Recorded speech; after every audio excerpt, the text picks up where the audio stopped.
In another incident that I would like to shed light on is what has happened this morning here in Addis Ababa. This morning when I prepared myself to come and attend the closed session of the summit, the Ethiopian security has blocked my way. They refused me to come out of the hotel and go on with my cars and entourage to come to the sea. It took me a long time to stay there, and at the end I come with another president's cars and entourage. And when we came to the African Union headquarters again, the two presidents of us, the president of the Republic of Djibouti and myself, again we were blocked to enter the African Union headquarters. Soldiers with a gun stood in front of us and denied an access to this facility. This is the behavior that we are seeing. And I heard that it was not me, other heads of states also were there, who have experienced similar behavior. The nice words of Prime Minister Abiy has no significance.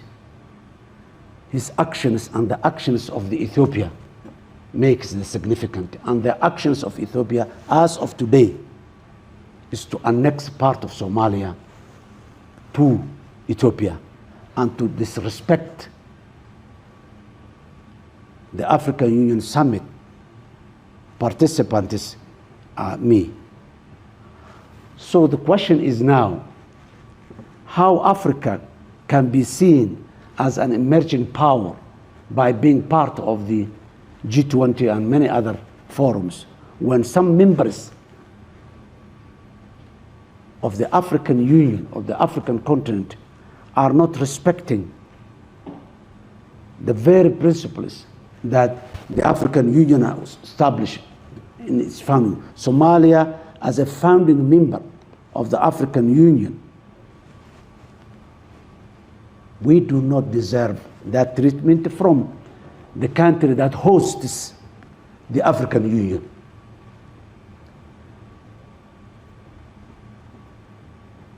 As I said, I repeat again, nice words will never help Africa as a continent and as an individual country. And seeking an individual hegemony by one country in Africa will not help that country and in Africa, particularly using the nice face of the African continent. Would like to loudly say to our African Union brothers, the behavior of Ethiopia is not an acceptable one, that it's compatible with the 21st century. Bismillah, alhamdulillah, salatu salamu ala rasulillah.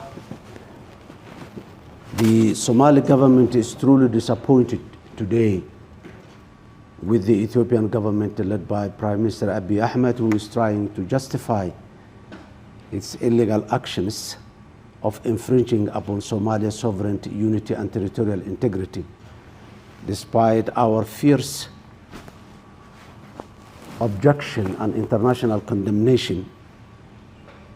We've said many times that, and I will say it again, Somalia is not ready to consider legal something that is not legal.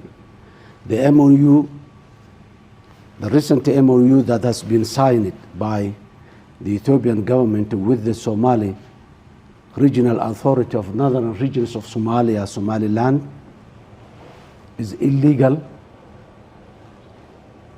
in the international law, and it is a violation of all universally accepted standards and charters of the AU and the United Nations. Ethiopia is misleading the world by claiming that they need an access to the sea. The question is not an access to the sea. the question is how Ethiopia wants an access to the sea.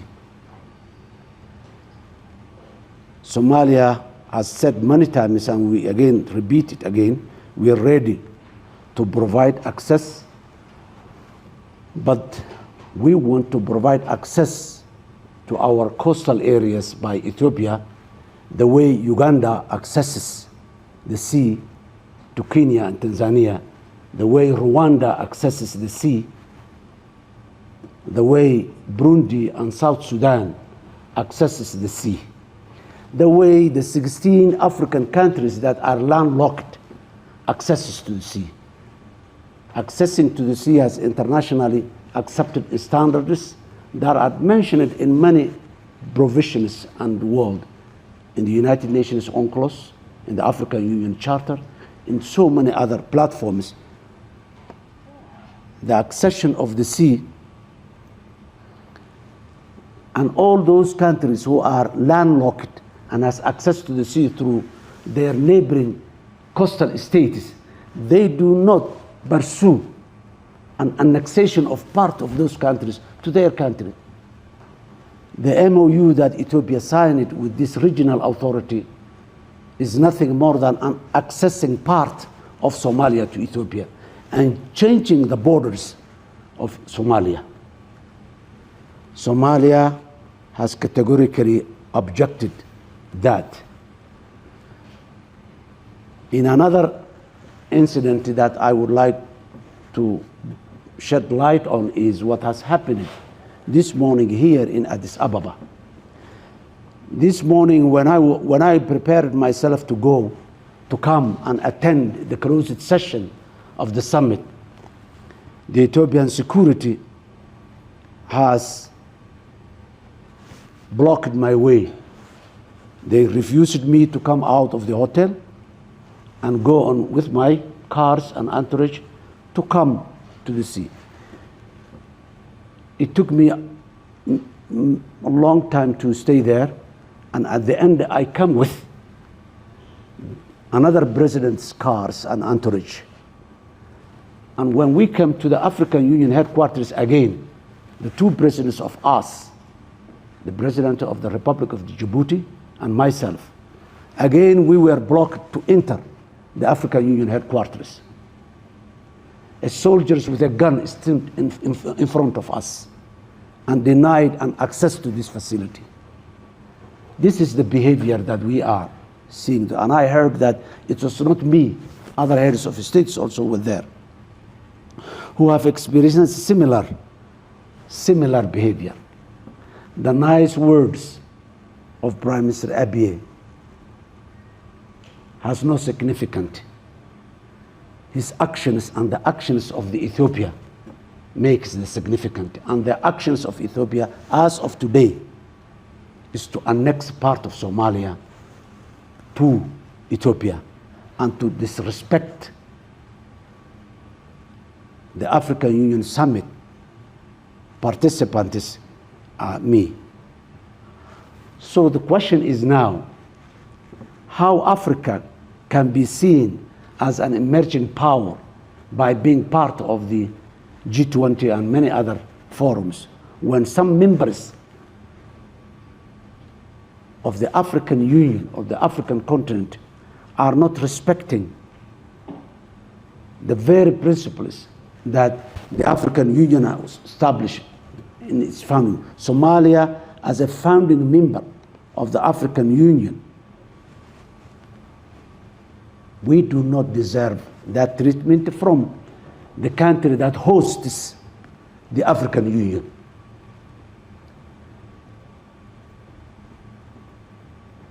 As I said, I repeat again, nice words will never help Africa as a continent and as an individual country. And seeking an individual hegemony by one country in Africa will not help that country and in Africa, particularly using the nice face of the African continent.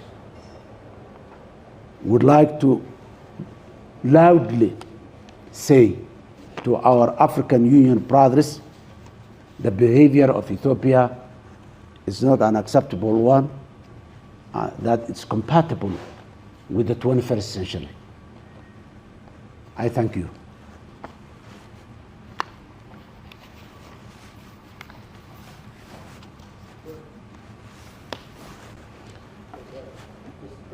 Yes. How do you explain that Ethiopia chose to sign that memorandum of understanding with Somaliland and not with the Republic of Somalia? Did they approach you before that and ask you to have a deal with them? No. A couple of months ago, we heard from the media that the Prime Minister of Ethiopia, Abiy Ahmed, saying that we will have an access to the sea by peaceful means or by forceful means. And I personally asked him, what do you mean, Mr. Prime Minister, by forceful means? He never gave me an adequate answer. All he said was, no, we are not going to fight, we are not going to war, we are not going to attack or do anything against Somalia. Ethiopia has 5 neighboring coastal states from Sudan, Eritrea, Djibouti, Somalia, Kenya. So they have ample of opportunity to access to the sea. But Ethiopia does not want to access, is not looking for access to the sea. They are looking to annex a territory. How, on what rationale it is in the 21st century that a country goes to local authority and sign with them a territory, they call it the corridor, and sign with a regional authority, naval base, and sign with a regional authority with a, how this is susceptible in it. The intention, the wording of Ethiopia and the intention of Ethiopia are quite different. I would like to emphasize and say it again and again. Ethiopia wants to annex part of Somalia. What is the course of action that Somalia is intending to take now that you say the African Union is not really very supportive, or is it supportive? This is are on your side? No, this is not the first time. Look, first of all, by doing that, all over the world, the African Union, the IGAD regional country, the United Nations, the Arab League, all of individual countries, all of them denounced the action of Ethiopia as illegitimate and illegal. This is a public, it has been there. We've had an emergency meeting of IGAD in Kampala. The Prime Minister of Ethiopia refused to attend that meeting. So it is there on the record. And we, Somalia, have been, this is not the first time we have a dispute with a neighboring country. We have a dispute with Kenya. We negotiated.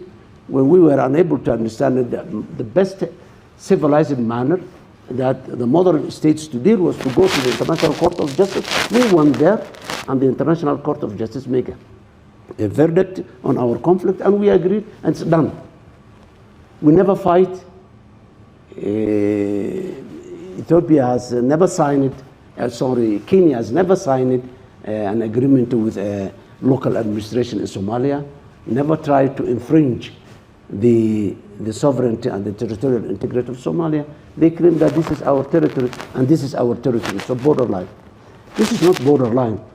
Going through Ethiopia, going through Somalia, hundreds of kilometers and reaching the sea, and from the sea all the way to Ethiopia. Finally, are you open to negotiations, and is there any effort being deployed here during this summit to create a kind of rapprochement or a meeting between you and the No, nothing tangible is there other than the words that Prime Minister Abiy said. As of now, I'm speaking to you, there are senior military officers in Somaliland preparing the ground for Ethiopia to go in. That's what's going on practically and in action terms inside Somalia. And that's what, and the nice words that the Ethiopian government is saying is that. So actions and the statements of Ethiopia is making, Ethiopia may go, send its forces to Somalia, as it did in the past, but the end has always been very clear. Whenever Ethiopia sends its force forcefully and illegally to Somalia, we know the consequences. And I don't think that Ethiopia was happy with those past consequences and will not be happy with it. This is our country. Even if it takes centuries, we will not concede or we will not accept what Ethiopia is doing. Yes? Mr. President, you just mentioned what Ethiopian Prime Minister said. Do you expect a war between Ethiopia and Somalia? No, Somalia has only one war, and that war is against Al-Shabaab. Ethiopia, by signing these MOU, it has become an opportunity for Al-Shabaab. Al-Shabaab was in a position where the Somali community was not allowing to recruit new forces. Now, with this, Al-Shabaab has got a platform and a claim that they are going to defend Somalia. They are going to defend the territory of Somalia. And my government, they are blaming that this government cannot defend the territory. That it has been provided. And since the last, since 1st January, when the MOU was signed, we're receiving a very reliable information and reports that Al-Shabaab has recruited 6,000 to 8,000 new recruits in that 1 month. So this is just taking the focus away from the regional, continental, and the global challenge of terrorism that we are fighting as a Somali. The African Union is fighting for that. And the African Union was doing that fight with Somalia for the last 16 years. Yes, Ethiopia was part of the African Union, but that does not give them legitimacy to take part of Somalia. So Somalia has only one war to fight, and that war is with Al-Shabaab. No other war we have or we are intending to have, unless, unfortunately, we are compelled to do so.